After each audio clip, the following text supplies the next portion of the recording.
How many of you are making use of the videos? Good. And is it, as I noticed last year, is it when you're doing assignments to reference something we did in class? So is anybody watching them from beginning to end? Very few. So it's more like you know he was talking about this thing that I need to know during this class, and you kind of fast forward through there. Yep. One thing I noticed with the videos is the audio isn't synced properly. Yeah, it seems to get out of sync. At some point when I have some spare time, I'll look for a better solution. At least there's no picture of me in the video. That would be really disconcerting. But yeah, I've noticed that towards the end of the video, it'll get off by up to a second or so. Sorry. Last year it was worse. The audio used to drop out sometimes after 15 minutes of class, and then you were stuck with nothing but video that played more slowly than normal. I would be happy if YouTube had a feature that allowed you to watch things at 1.5 or 2 times the speed. YouTube doesn't. Maybe there are some YouTube players that let you do that. Report any successes on the forum if you find good ways to watch those videos. Okay, today is, what's the date today? September 15th, 16th.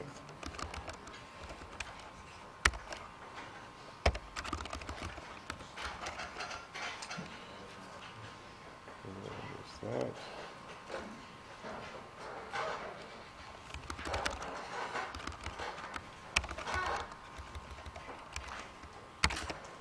Okay, so you're all fairly comfortable now with numbers and strings, at least as comfortable as you can be after having done a short assignment. You know, I don't think that after doing this assignment now you know everything you can do with numbers and strings in Python, but you know enough to get started, and of course numbers and strings appear in just about every program that we'll ever write, and so you'll keep learning more and more as class goes on, but now you know the basics and where to start. And so today I want to talk about another construct in Python and in just about every other programming language, and that's arrays. So how many of you have used arrays in a program before? So that's most of you who have some programming experience. In Python, the first thing to remember if you've used arrays before is they actually have a different name in Python. In Python they're called lists. So you'll find me in this class alternately using, I can't get used to that name for these things. So I will alternately use array and list, and those two terms are interchangeable for me in this class. Yeah. What's that? Table. Table usually means an array with more than one dimension, but if you want to call them tables, fine. That's fine too. Okay, so we might as well just jump right into it.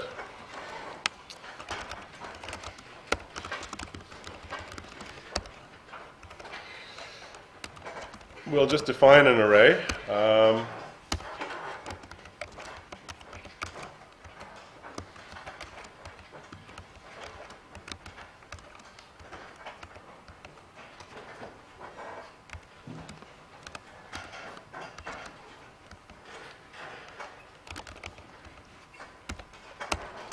So here's an example of defining an array in Python, or a list if you prefer. So this is an array that contains the string x, the string y, the string z, the string w, the string q, the string p, the integer 42, and the string help, H-E-L-P. So a few things about arrays. They represent a sequence of items. The items have positions in this sequence. So it's a ordered, so sequence implies order. And the positions start at position 0, position 1, position 2, position 3, and so on. They have a length, which is just the number of elements that they contain. You can ask for the length of an array. This one has 8 elements in it, so its length is 8. And you can index the elements in an array, starting at 0. So A at 0, what will that be? That's X. A at 1 is Y. A at 2 is Z, and so on. What about A at 8? Yeah, undefined. That'll give us an error, because if we start counting at 0 and we count off 8 elements, we'll only get up to 7. So the biggest index of this array, because its length is 8, is the index 7. So that's something to keep in mind for both Python lists and lists in many other languages. If you're counting off the elements or the positions that are available, you count from 0 to n minus 1, where n is the number of elements, the length of the list. You don't count up to n.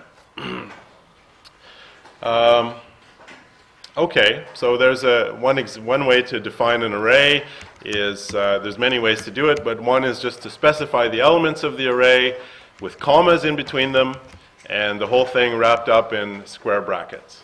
So that's a way to make an array.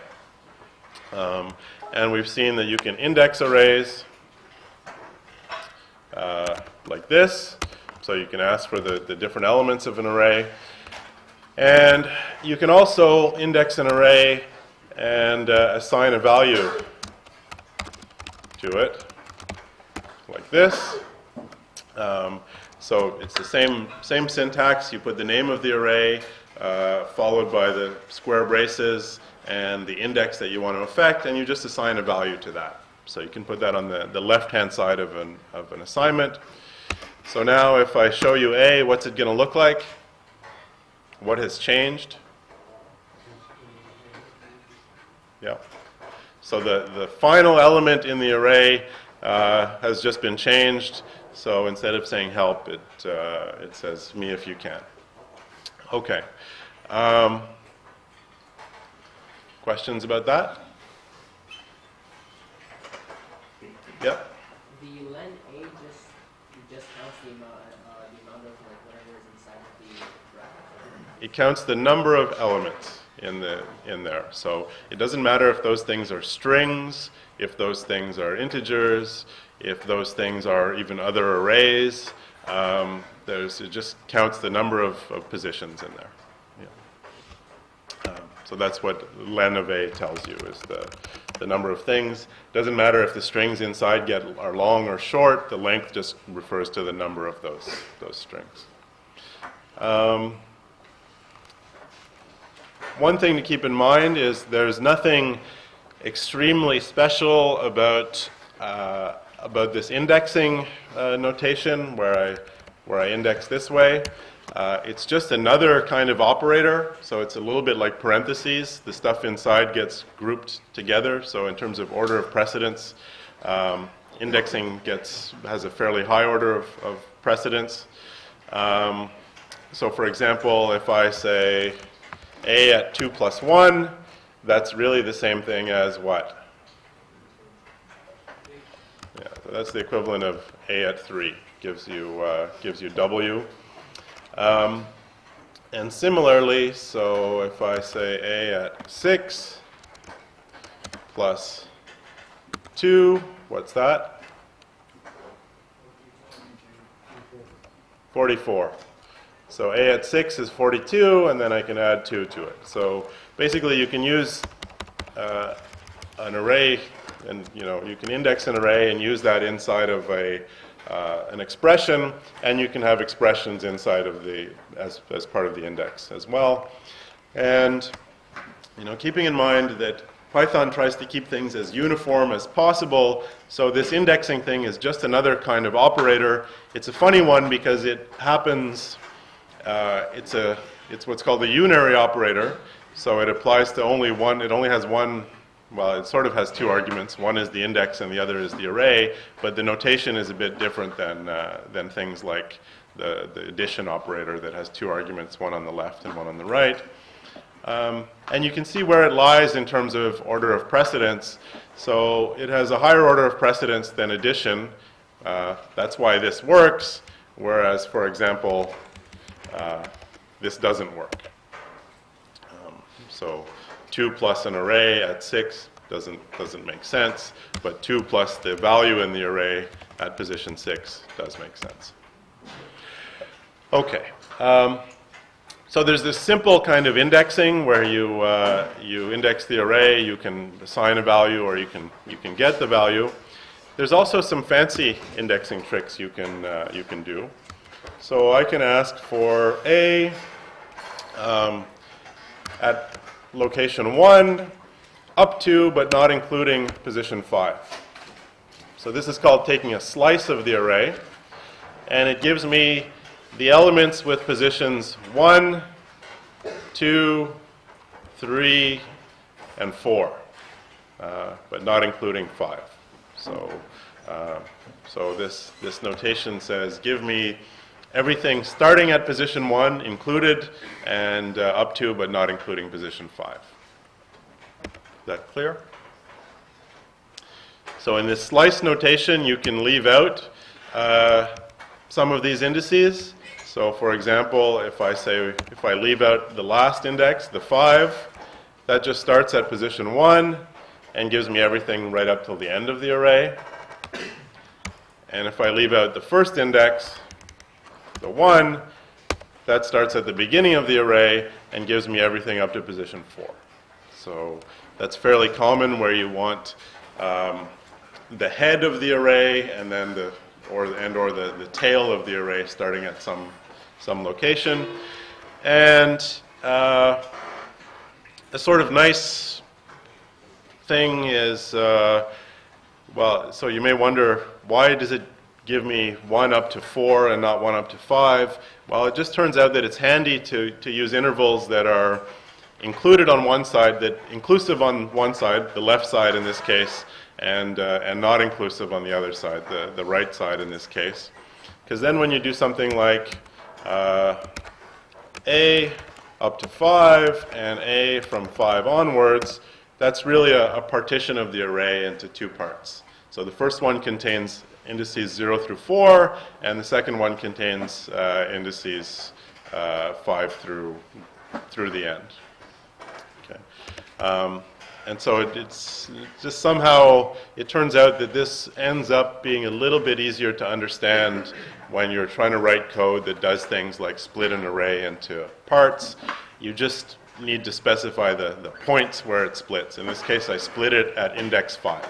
First part contains 0 through 4, second part contains 5 through the end. Questions about that? No? Good. Well, it turns out that these slices can be even fancier than that. Let's make let's say 1 through 8. They can even have a third part, which says how you want to count. So this says, give me indices 1 up to but not including 8, or starting at 1 and up to but not including 8, but count by 2s. So give me index 1, index 3, index 5, index 7, and the next one would be index 9, but that's bigger than 8, so it'll stop. And you see, indeed, you get every second element starting at y. Y, skip an element. W, skip an element. P, skip an element. Me, if you can. And you can also leave out, even if you're using the third argument, you can leave out the first two. What do you think this will give you? What's that? Yeah. So starting at 0 and going to the end, counting by 2s. So there it is. First element, skip 1. Second element, skip 1. Third element, skip 1. So on. If you want to do it by 3s, there you get every third element. which gives you x, w, 42, and then you're already past the end of the array. Anybody guess what that will do? Yeah. So this, intuitively this says, give me all the elements in the array. That's what happens when we leave out the first two parameters. And I want you to count by -1, which means count backwards. So if this does something that makes sense, well, the only thing that sort of makes sense is it'll give you back the array in reverse order. So there's a really quick way to reverse an array is just by asking for its elements in reverse order. And notice that all of these things, the array A has never changed during any of this. So A has always been x, y, z, w, q, p, 42, me if you can. All these indexing operations, they create a new array, and that takes some of the elements, some of its values from A, but they don't affect A itself. So A doesn't get changed by these operations. Questions about that? Yeah. Did you make it go in reverse by doing A bracket 5:1? Or would that give you an error? Let's see what happens. So if I say A from 5 to 1, I get the empty array. So by default, that third argument is 1, meaning count forward by 1s. And so if I ask for 5 to 1, counting ahead by 1, well, the first element I should output is 5, but that's already bigger than the the final argument, so there's nothing to output. So if you put things in the wrong order, that happens. If you want that to work, you have to put the -1. So indices 5 down to 1, counting by 1. And if we play with this, so indeed the first element A at 5 appears. 4, 3, 2, and again the second endpoint, in this case it's actually smaller, is not included. So the A at 1 doesn't appear in the output there. So if you're doing this kind of fancy stuff, especially the reversing stuff, it can be hard to remember exactly what's going to happen. Just fire up the terminal and experiment, and you'll be able to figure it out pretty quickly. Okay. Yep. Isn't X the first element in the array? First element in the array is X, So why is A1 Y? because X is A at 0. Yeah. So remember, we start counting from 0 in these things. There's a lot of good reasons to do that. Okay, so I think everybody who's coming in that door is already here. Safe to close it now.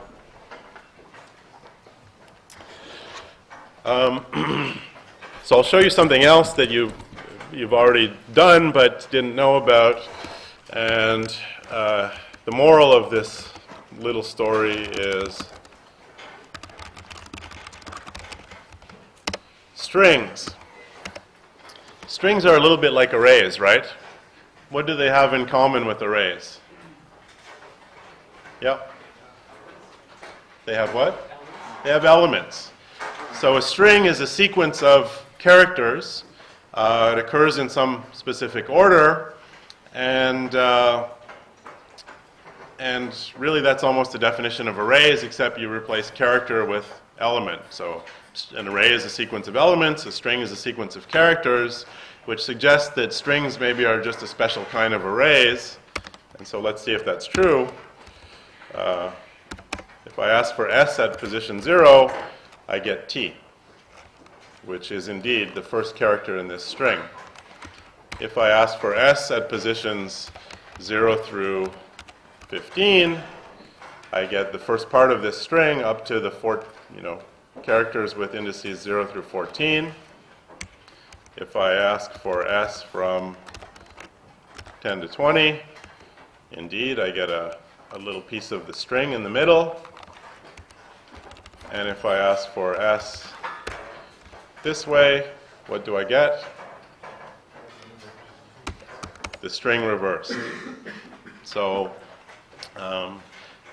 strings are really just a special kind of arrays. Now, one thing you cannot do with strings that you can do with normal arrays is this. You can't change the characters in a string. So I can't say replace the 6th character in S with an R. If you try and do that, you get an error that says string object does not support item assignment. So that's a fairly meaningful error message. It says don't try and change the items, the individual characters in a string. Strings don't allow you to do that.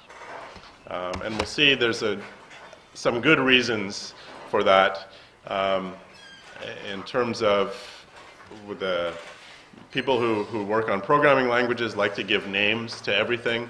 The name for this is to say that strings are immutable. They can't be changed once they're created. So that doesn't mean you can't derive strings from them. So you can say, look, here's a new string called reverso that's the same as S, or that's the string reverso. That's the string S reversed. That's fine, but it doesn't change the string S.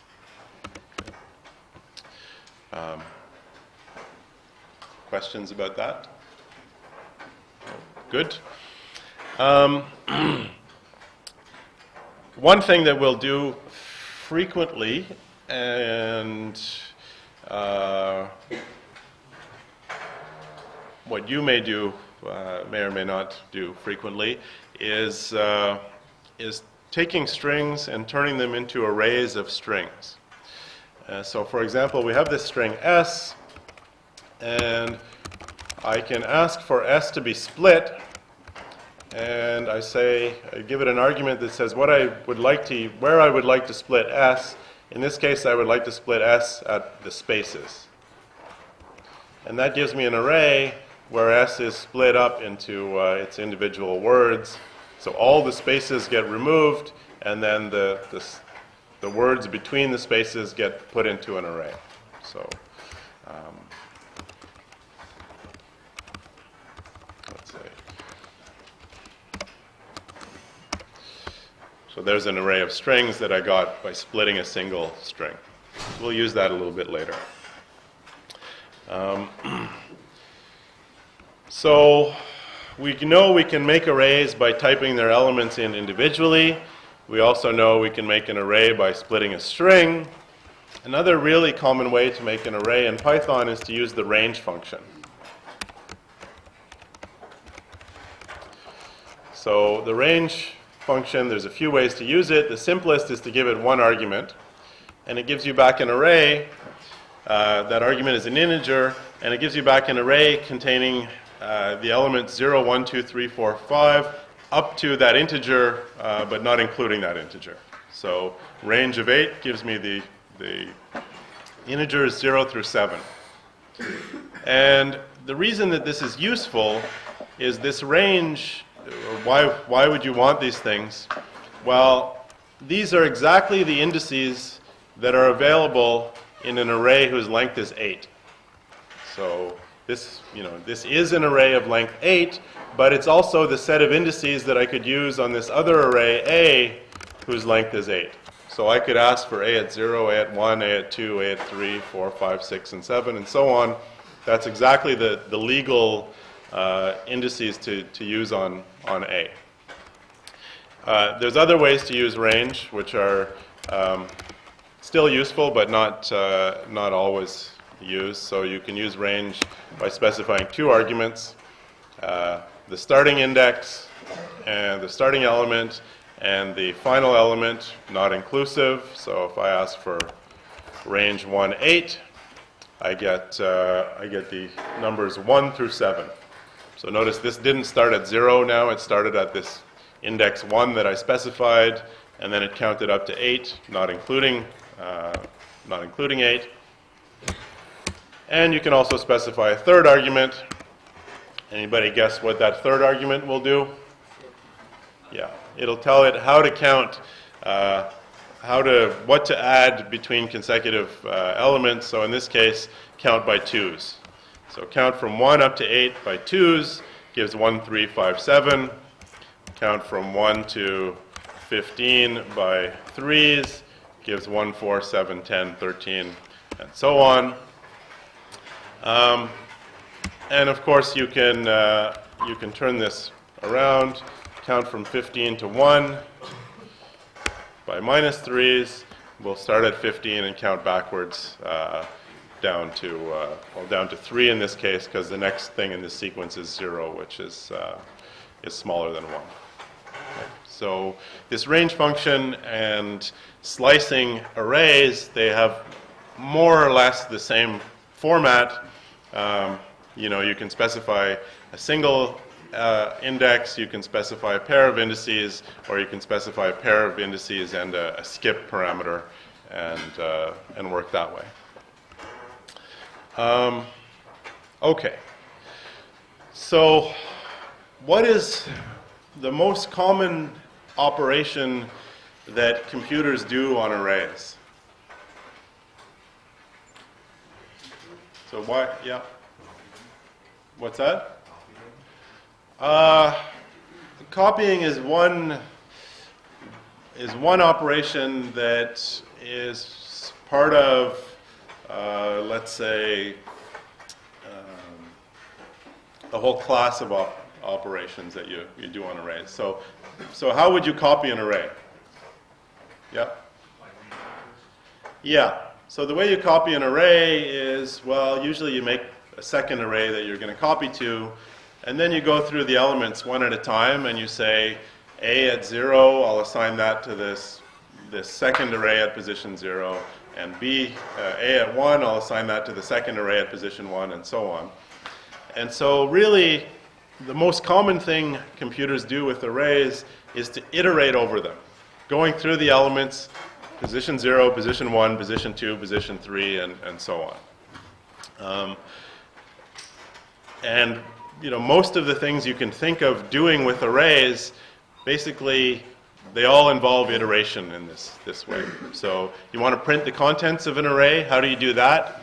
Well, you print a little square bracket, and then you iterate through the elements, printing them out one at a time. Right? That's exactly what happened here.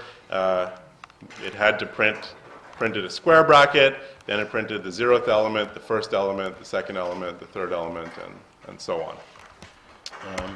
So iterating over arrays is a super common operation, and it's super easy to do in Python. So there's an array A.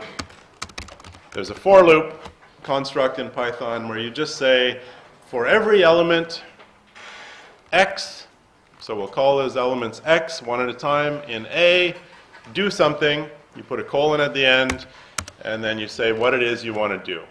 So simplest thing maybe to do is to print x. So that's called a for loop, and it goes through the array one element at a time. It assigns the value of that element to the variable x, and then executes this block of code here. So here the first element is the string x, and we print that. The next time we go through this loop, it's this x is equal to the string y, we print that. The next time through, x is equal to the string z, so we print that. So it really says, you can read this as, for every element, let's call it x, in A, do this block of code. In this case, it's just printing x. Okay. So that's great.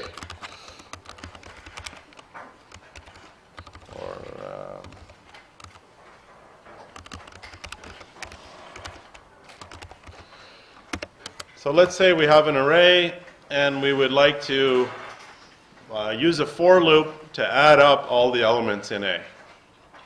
What would that look like? So we'll write a function that takes a as an argument and returns the sum of all the elements in a. Yep.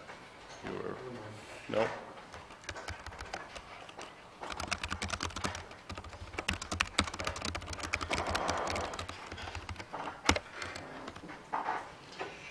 Yep. For x in a. X plus equals a of x. Well, x, remember, so you want to say x now is not an index in the array, it's actually an element in the array. So, and the next time we go through this loop, x is going to change to the next element in the array. So x is a variable that we're using that's going to take on the different values in a, but we somehow need another variable that's going to be used to keep track of the sum of the variables in a. So let's call that c.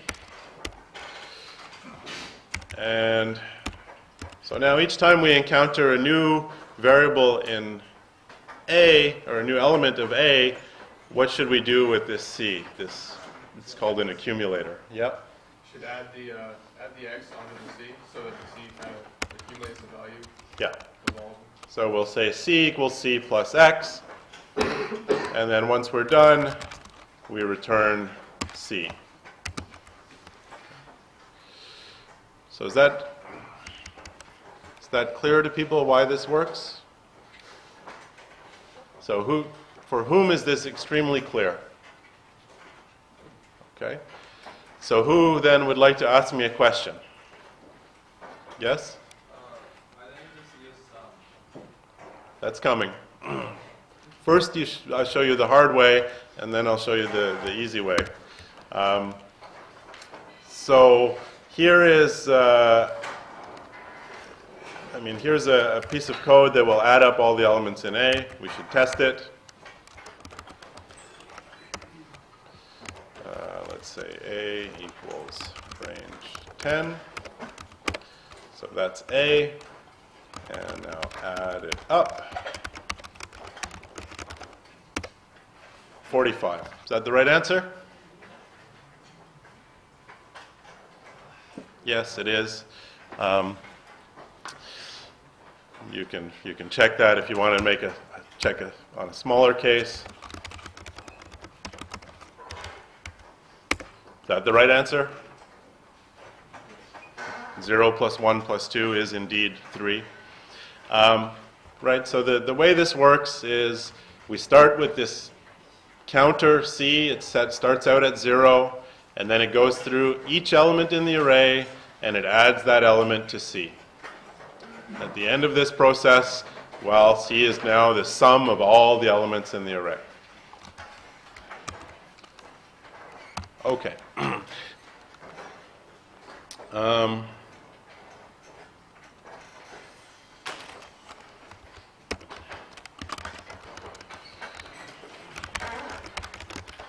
So how about if we want to write a function that prints the contents of A in some nice way? So what does a loop for that look like? Maybe we're not happy with the normal way that well, let's see what happens actually. Maybe we're not happy with the way the print statement prints an array A. Maybe we don't want commas. Maybe we just want spaces between this thing. So let's write a function that just puts spaces. So what does a for loop for that look like? Yep.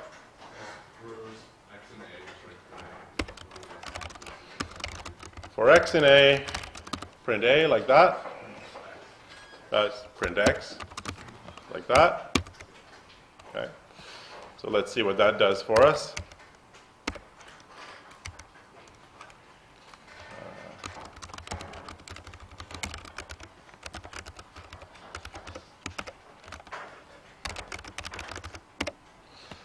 So not exactly what we wanted, but close. We got rid of the commas, but now there's a new line after each thing. So something I didn't show you is that print statements By default, they print a new line. If you, after whatever it is they're printing, if you don't want that, you can just put a comma afterwards. So let's try that now.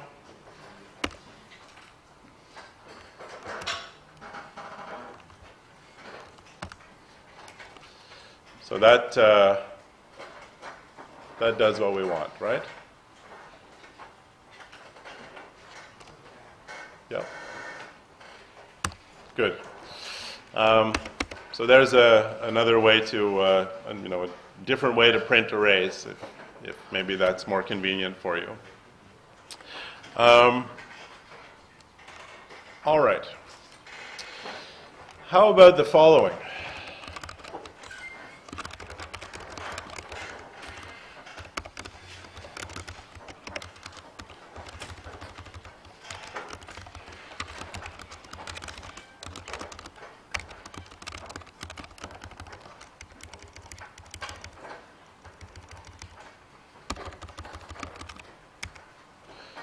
So suppose this function is supposed to take an array A as an argument, and it's supposed to set every value in there to 0.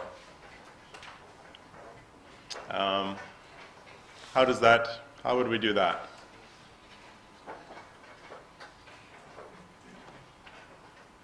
Yeah? For x in array, x equals 0. Like that? So will that work? Let's see.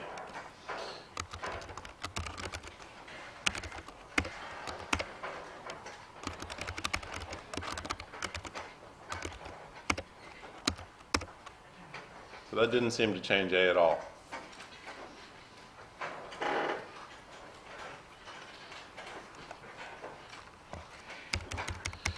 So let's think about why that would be the case. So this says, this for loop says there's this variable x that we're going to use, and x is going to take on the different values stored in A.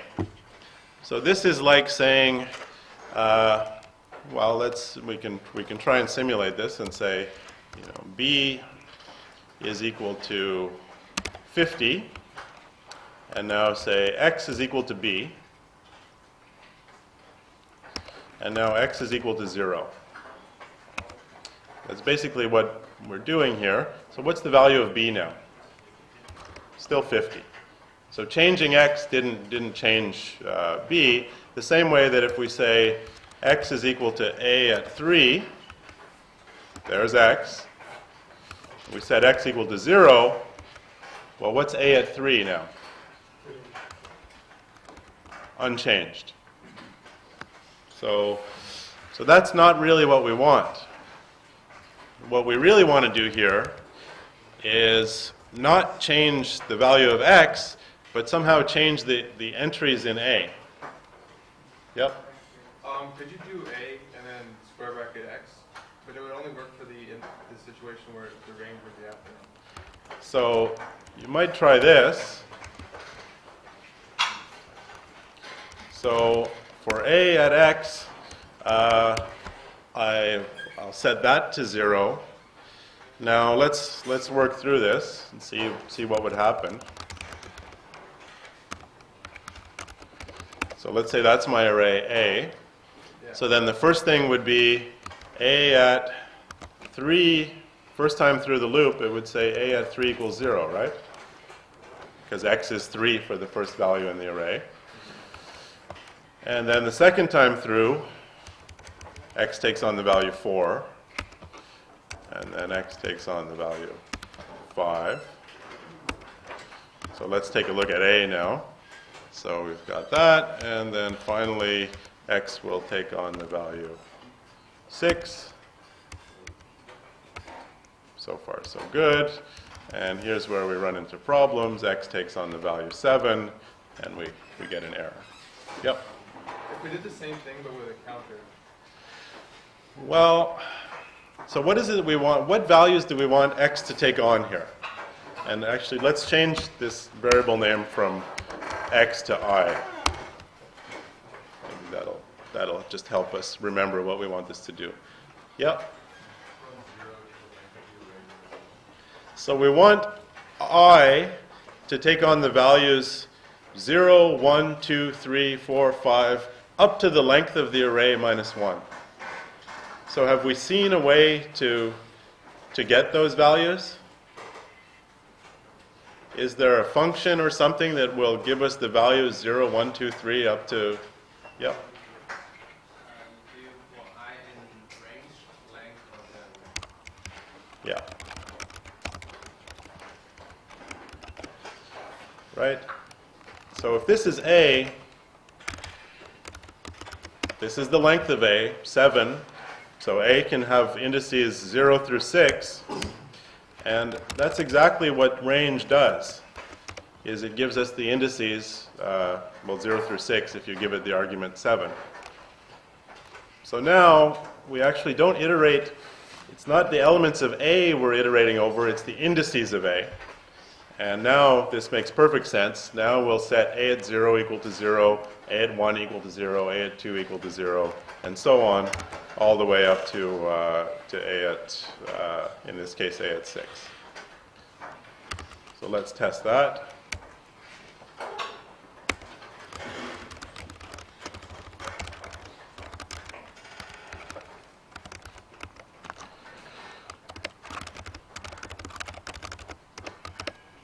So correctly sets everything in the array to 0.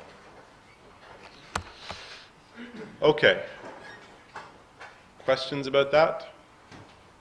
So some of you may have to come back and revisit this on the video, but that's fine. That's what it's for. Couple of things you can do with arrays. You can apply addition to arrays. So let's say A equals range 1, 6. B equals range 6, 11. There's A, there's B. If I take A plus B, I get the two arrays concatenated. The same way that if I take two strings, A and B, and I add them together, I get the contents of the first string followed by the contents of the second string. So that's consistent with what happens when you add two strings together. B plus A does the same thing, except the contents of B come first and then followed by the contents of A. You can multiply arrays, but not by other arrays, but by integers. So A times 3 is like A plus A plus A. So just as you would expect in some sense, right? The way multiplication is defined for integers is, x times 3 is x plus x plus x, and it's defined the same way for arrays. A times 3 is A plus A plus A. It's just that plus does a different thing in this case. And so notice, after all this, nothing has changed here. A remains unchanged, even though I multiplied A by 3 and I added 3 copies of A together. So that's fine. There is another way of putting two arrays together that does change them, and that's the append operation. So if I say A dot append B, there is no result. So that's the first thing you'll note, is nothing gets printed. So that means no value is returned by this. What actually happened was a side effect, that the contents of B, actually the element B was appended to A. So if I say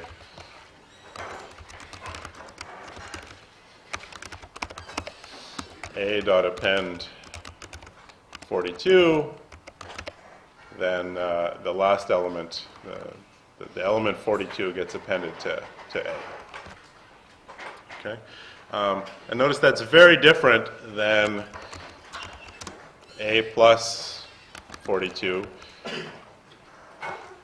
Well, A plus the array that contains the single element 42. And the difference is, in one case I change the value of A, in the other case A is unchanged. So A plus the array 42 just gives me a new array that has that extra element in it. When I append something to A, it really adds it to A. It modifies A.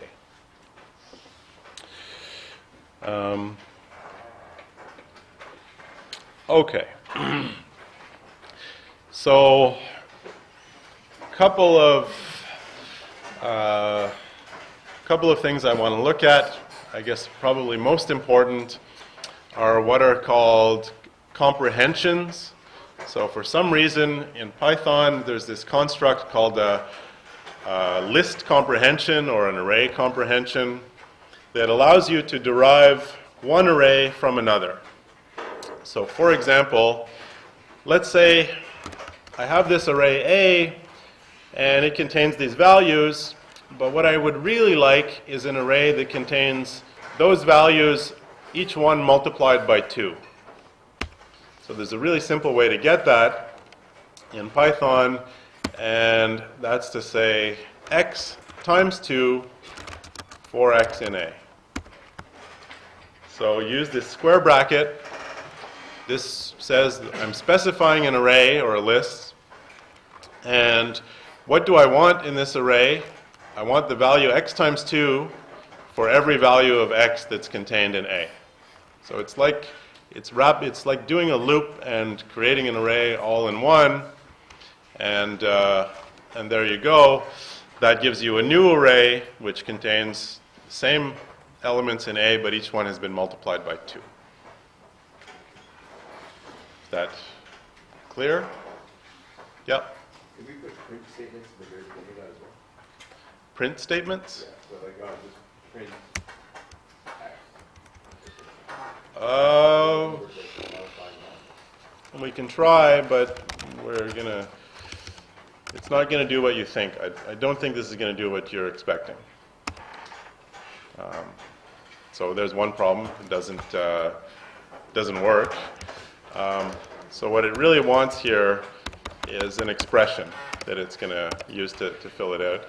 If you want to print everything, then the way I would do it is say, for each y in the resulting array, print y. Then this creates the array and then iterates through the array, printing each element. Yeah. Okay, what if instead of doubling the elements in the array, what if I wanted to square them? How would I write that? Yeah, it's just a one character change. I'd say I want x squared for each x in A. And there's the elements in this array squared. 1 squared is 1. 4 squared is 2, 3 squared is 9, and so on. Or 2 squared is 4, 3 squared is 9, and so on. So you can really put any expression you want here, x squared plus 50, as complicated an expression as you want, and you get the array of elements that contains that expression.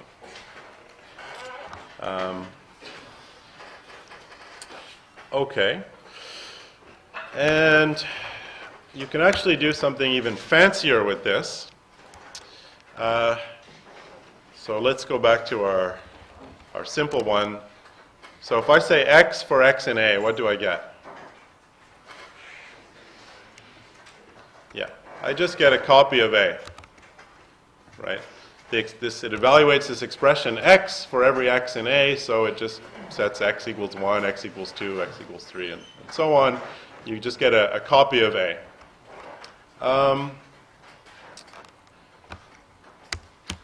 So I can do a little bit more in one of these comprehensions and specify that I don't want all the values in A, but I only want the values that satisfy some condition.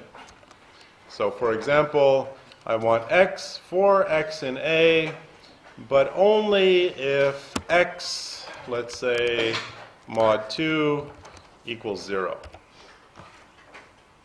So what does it mean to say x mod 2 equals 0? Yeah, so that's only, so x mod 2 is 0 if and only if x is an even number. So this gives me back the array that contains the elements of A which satisfy this condition, and it's the even ones, 2, 4, and 42. It leaves out the odd ones, 1, 3, and 5. So you can use this to filter out the data that you're interested in this way. And of course, you can combine the two forms and say, hey, I only want the even stuff, and I would like to see its value squared. So this selects the same elements, 2, 4, and 42, but instead of giving you those elements, it gives you those elements squared, which is 416 and 1764.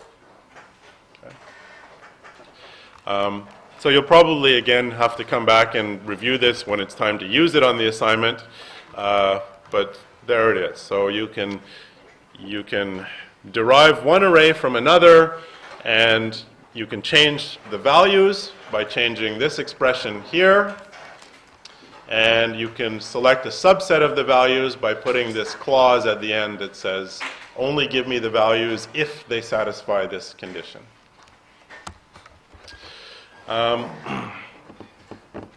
There's one other sort of big thing you do on an array that's a form of iteration that's really useful, and it doesn't work using these comprehensions. It does something else. So here's maybe the shortest example of it. Let's define a simple function that takes two arguments, x and y, and it returns x plus y.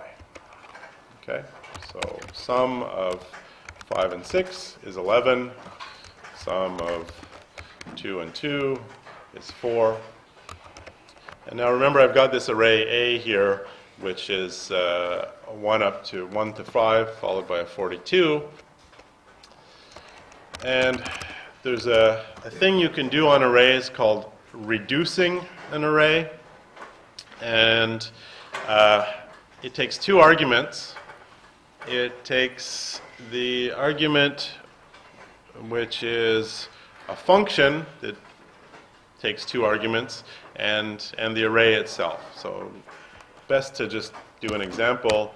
Let's take our array A and reduce it using the sum function. So sum itself is a function that takes two arguments, x and y, and adds them together. And when we do this reduce, this somehow gives us the answer 57. Anybody know where this 57 comes from?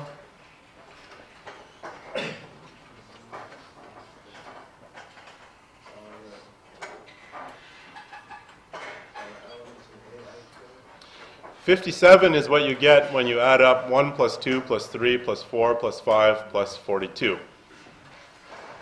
So the way this reduce function works is it takes its first argument, which is a function, and applies it to the first two elements in A.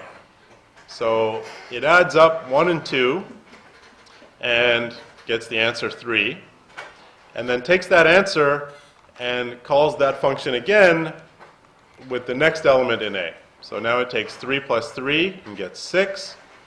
Now it takes 6 and 4, gives it 10. And then it takes 10 and 5, gives 15. And then finally 15 and 42 gives 57. Okay.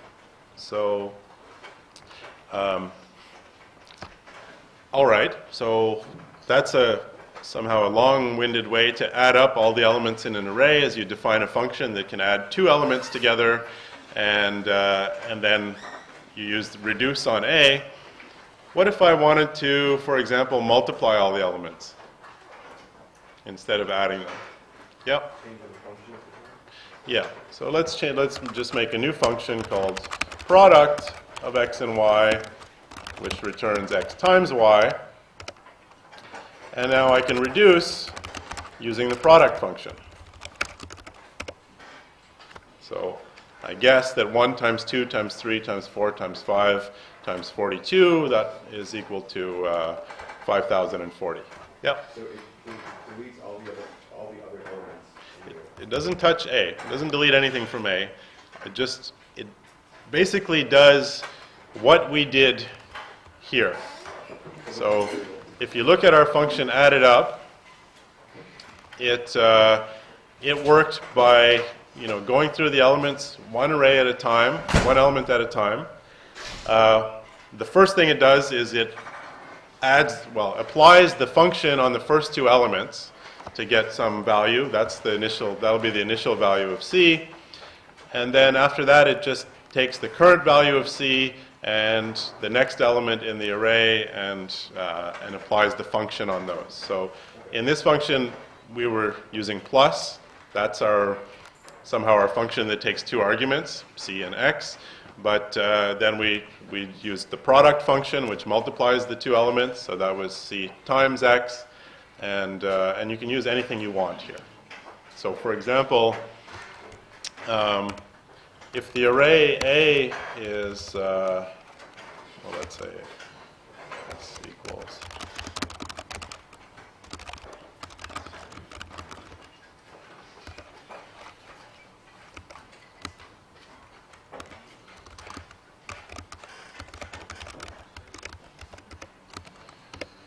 so there's an array of strings.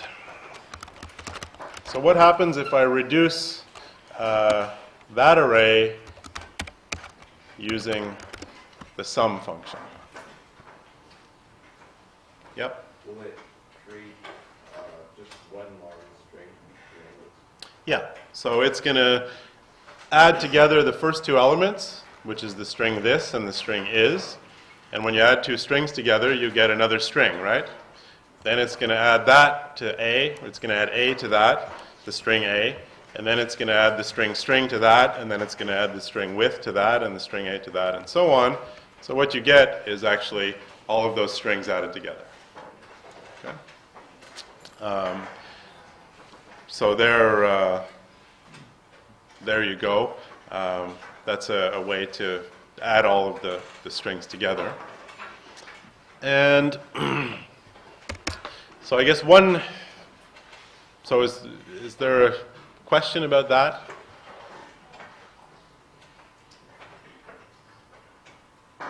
Yeah.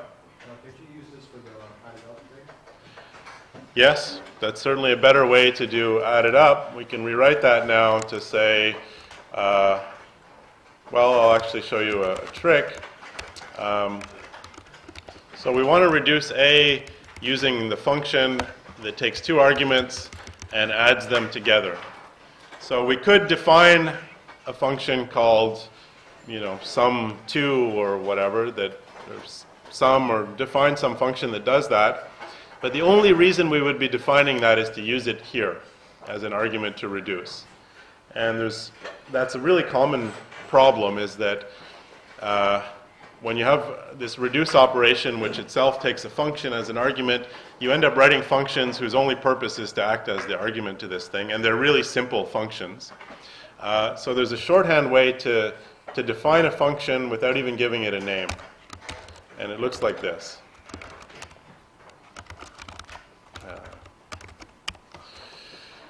So there's this lambda notation, which you write the keyword lambda, you put a list of arguments. So lambda says I'm defining a function, here are the arguments to that function, and then it's basically a one-liner where you put in the return value of that function. So a really short way to write functions. You don't have to use the def, you don't have to give it a name, and you don't have to put a return statement. So we can look at, for example, lambda xy, x plus y. So that tells you that actually this thing is a function. The same way that sum is also a function. Okay? And so there's a shorthand way when you don't feel like writing a function, especially if it's a really simple one, to pass as an argument to reduce. So let's test that.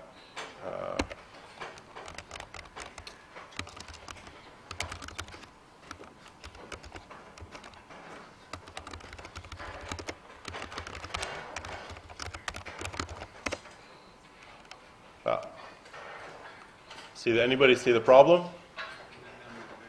We didn't return anything.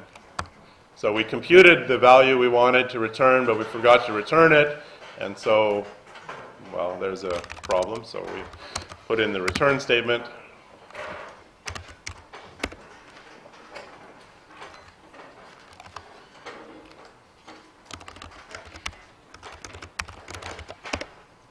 And indeed, that's 45, the answer we got earlier. Okay, question about that? Yep. So that can only be used as an object in that, so it can't be outside. That's right. It's just a function that was made just to pass as an argument. The same way that if I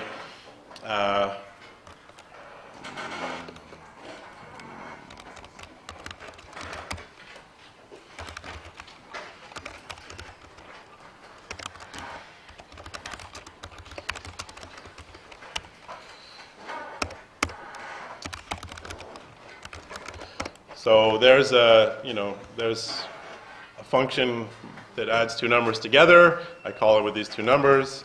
So, I can call it not just with a simple number, but with some expression.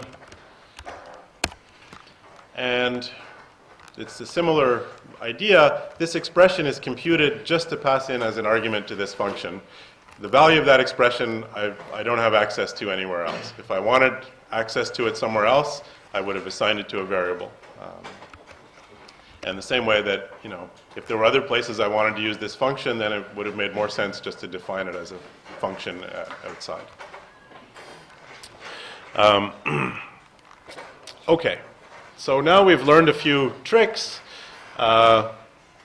Let's play around a little bit.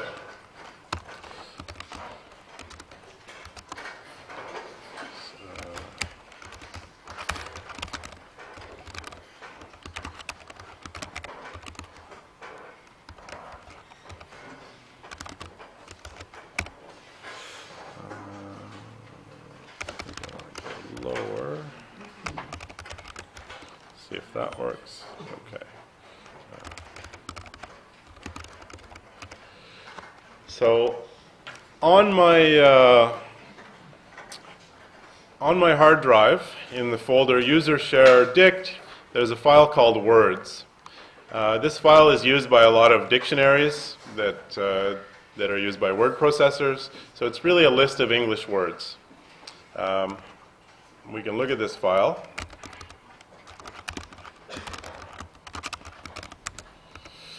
It's just a whole bunch of words. They're sorted alphabetically.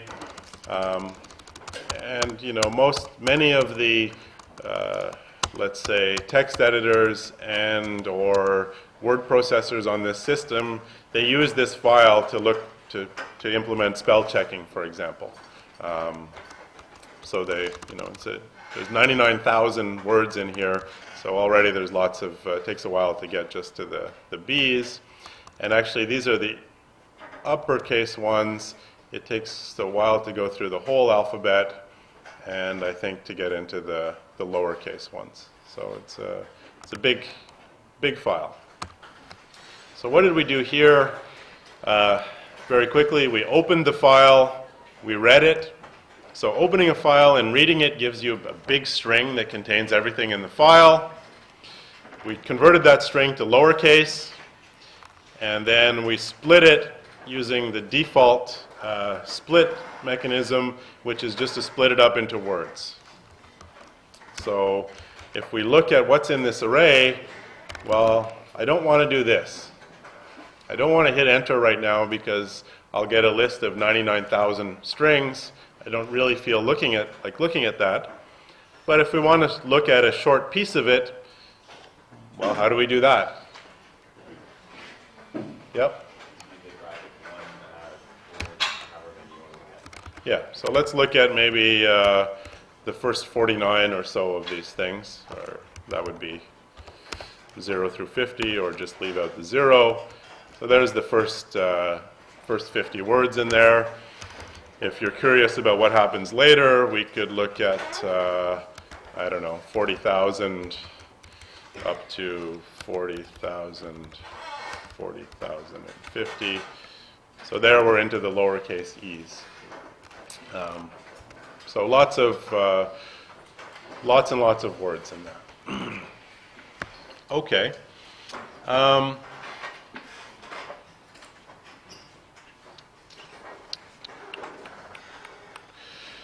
Does anybody know what a well, let's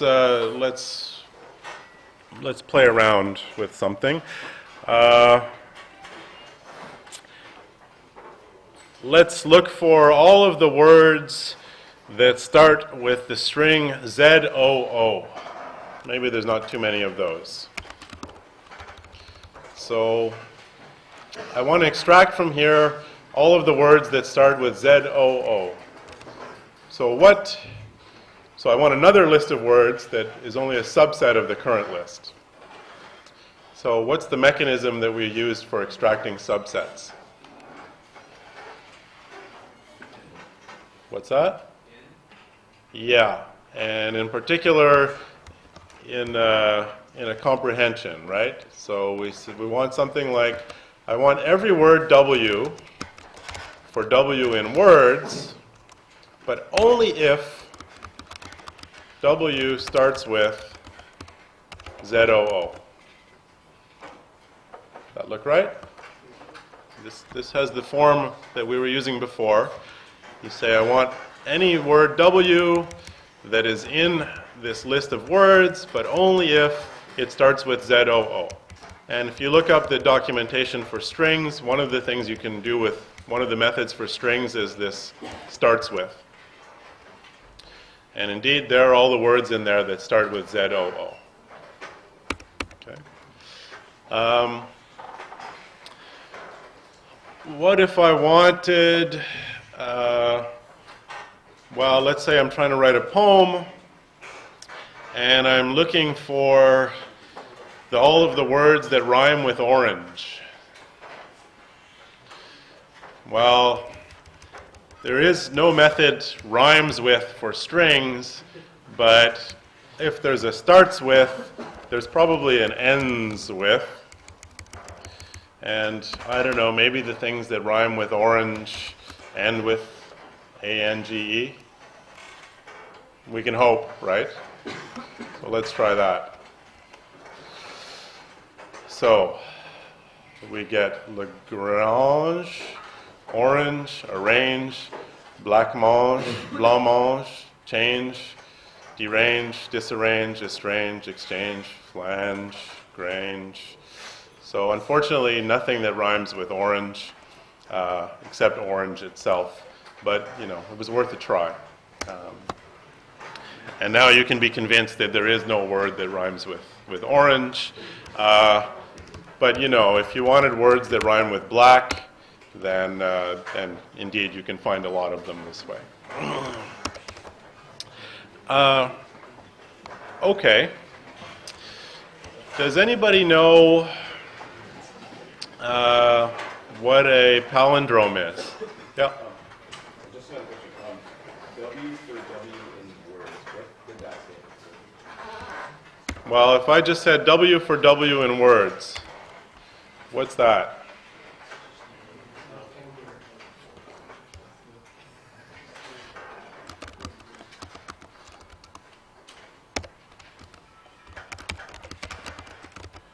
That's just a copy of the array of the list of words, right? So W for W in words, that just gives me, you know, for everything in there, give me, for every word in there, give me that. Now, if I did W times 2 for W in words, what would that be? Yep. Only search every second value? No, No? not every second word.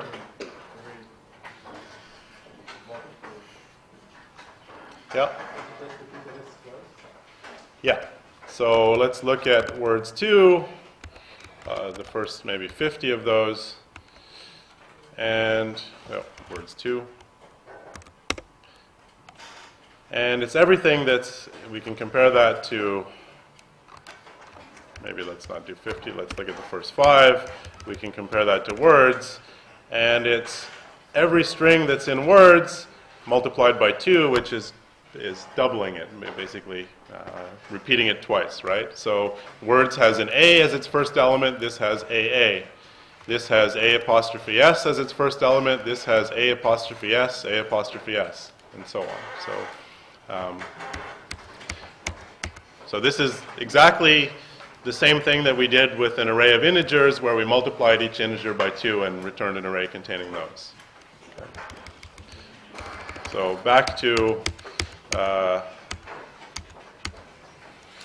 this, the way we found the words with black is we got all the W's that are in this words array, but only if they end with ACK. So does anybody know what a palindrome is? Yes? It's a word that's the same backwards and forwards. Yeah, so a palindrome is a word that if you reverse the order of its letters, it's the same thing. So it doesn't, it reads the same forward or backwards. So how could we find all the palindromes?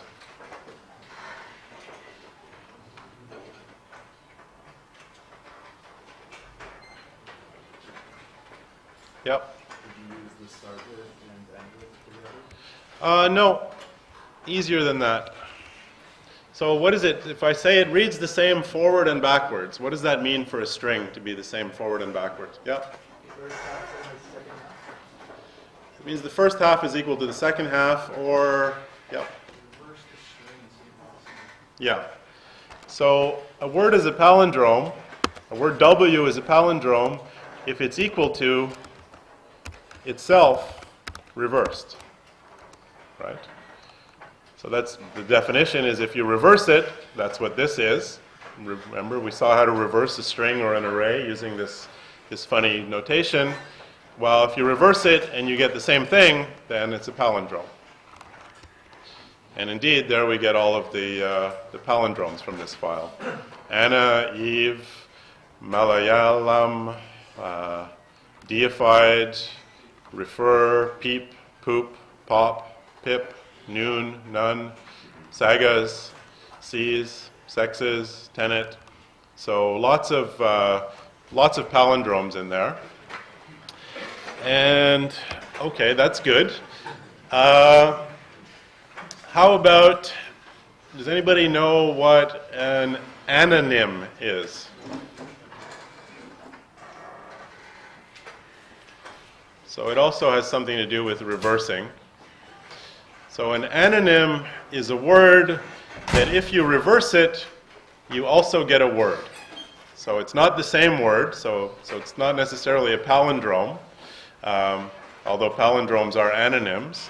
But if you, it's a word that if you reverse it, you also get a word. So for example, pot, P-O-T, if I reverse that, I get T-O-P, top. Top is also a word.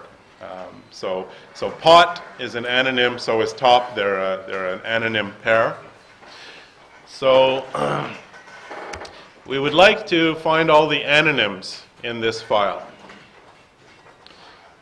So we know how to, we basically know the pattern now. We just want to figure out what the condition is that we should use here. So what does it mean then for something to be an anonym? Yep. Well, if W in words? Yeah. So if W in words would always be true, because where W came from was actually from words.